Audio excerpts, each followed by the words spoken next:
Hello friends, welcome to my YouTube channel AV academy. दोस्तों, मैं हूं श्वेता और आप सभी का स्वागत है मेरे यूट्यूब चैनल एवी एकेडमी के साथ। दोस्तों, आज का क्लास हमारा सीडीपी का होगा और सीडीपी के अंतर्गत आज हम लोग विकास के चरण स्टेजेज ऑफ डेवलपमेंट के अंतर्गत किशोरावस्था के चरण में बौद्धिक विकास और सामाजिक विकास को इस क्लास में पढ़ेंगे। कल के क्लास में हम लोगों ने किशोरावस्था को जाना और किशोरावस्था के अंतर्गत बच्चों की शारीरिक विकास के बारे में पढ़ा।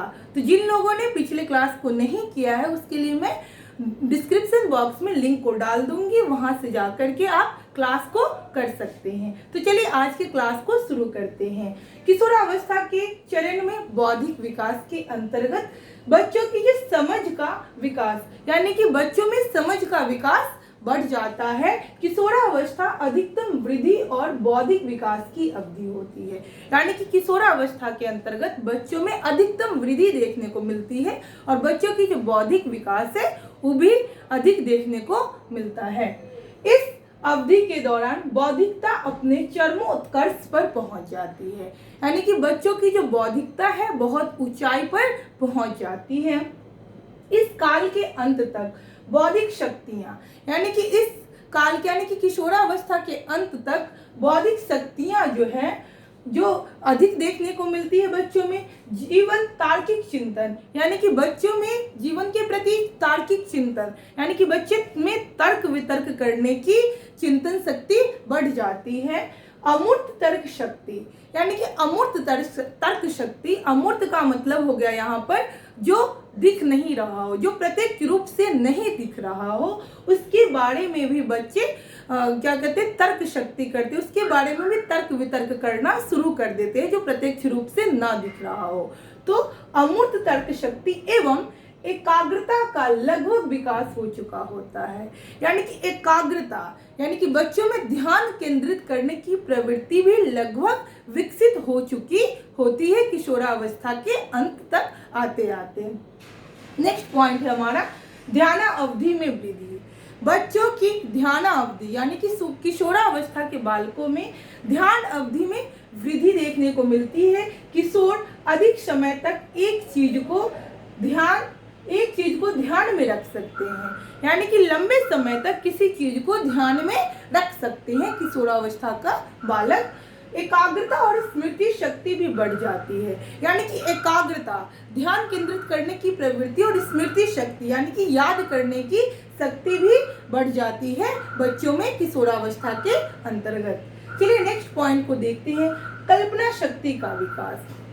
क्योंकि बच्चा किशोरावस्था का है तो इसमें कल्पना शक्ति करने का भी विकास बढ़ जाता है बच्चों में। बच्चा अलग अलग प्रकार के कल्पनाएं करना शुरू कर देते हैं अपने हॉबी के अनुसार, जो चीज उनको पसंद होती है उनके अनुसार क्या कहते हैं, कल्पनाएं करना शुरू कर देते हैं।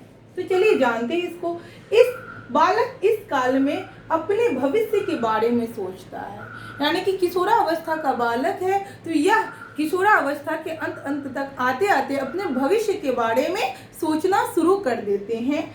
उनके रुचि सबसे महत्वपूर्ण श्रेणियों में मनोरंजक, सामाजिक, व्यक्तिगत रुचियां, व्यवसायिक और धार्मिक रुचियां शामिल होती है, यानी कि ये सभी रुचियां किशोरावस्था के बच्चों में शामिल होती है।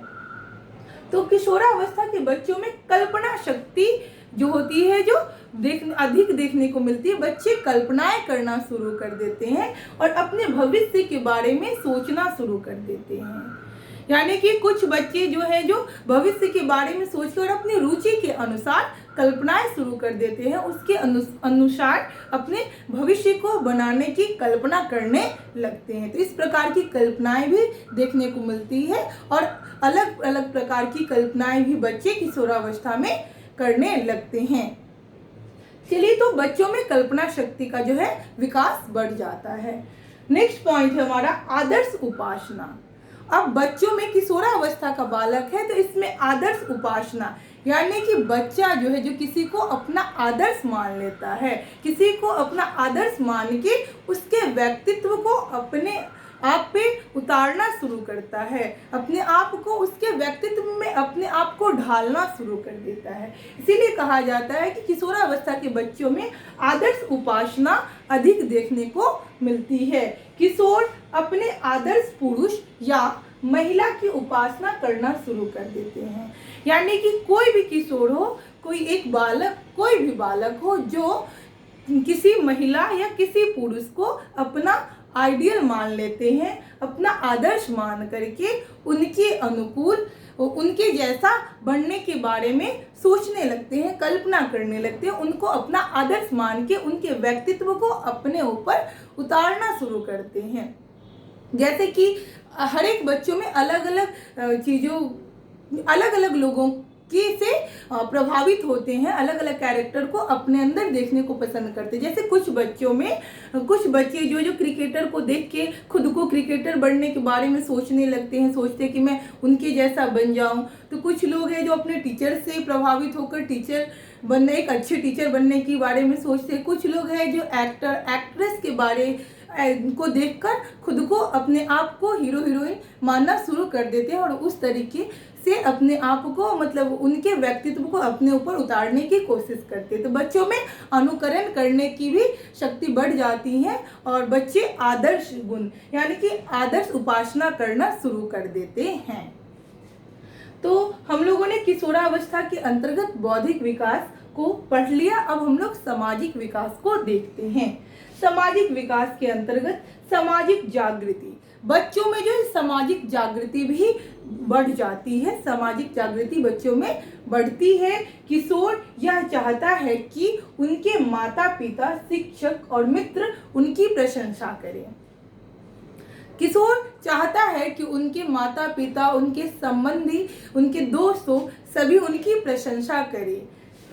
वे समाज में अपनी स्थिति जानते हैं, यानी कि वे समाज में अपनी स्थिति को जानने की कोशिश करते हैं।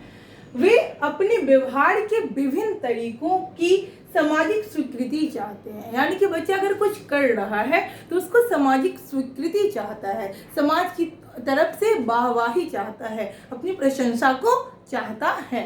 नेक्स्ट पॉइंट है समूह निष्ठा। अपने समूह के किशोर बालक बालिकाएं अपनी समस्याओं पर खुल के चर्चा करते हैं। यानी कि समूह निष्ठा का मतलब है कि बच्चे समूह में बैठ के खुल के चर्चा करते हैं। आगे है वे अपने समूह के प्रति वफादार होते हैं। यानी कि समूह के प्रति वफादार होते हैं। वे सहानुभूति, आज्ञाकारिता आदि के गुण सीखते हैं। यानी कि बच्चों में, किशोरावस्था के बच्चों में सहानुभूति देखने को मिलती है, आज्ञाकारिता आदि के गुण बच्चों में देखने को मिलता है। नेक्स्ट है समाज सेवा। किशोरावस्था में समाज सेवा और परोपकारिता के आदर्श औपचारिक और पोषित होते हैं। यानी कि समाज सेवा, किशोरावस्था के बालक में समाज सेवा अधिक देखने को मिलती है, समाज सेवा करते हैं।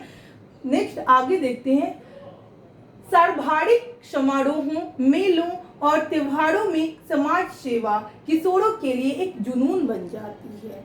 यानी कि बच्चे जो भी समारोह हो रहा है, त्योहार हो रहा है, मेला हो रहा है, इसमें समाज सेवा एक जुनून बन जाती है। यानी कि अपनी तरफ से पूरा अपना 100% उस चीज़ में बच्चा देने को तैयार हो जाता है और अपने जुनून के, जैसे जुनून होता है किसी चीज़ को पाने के लिए, वैसे ही अपने जुनून के तरीके से यानी कि इस काम को पूरा करने की कोशिश करता है बच्चा। आगे देखते हैं ऐसी सेवा करने में उन्हें व्यक्तिगत असुविधा की परवाह नहीं होती है।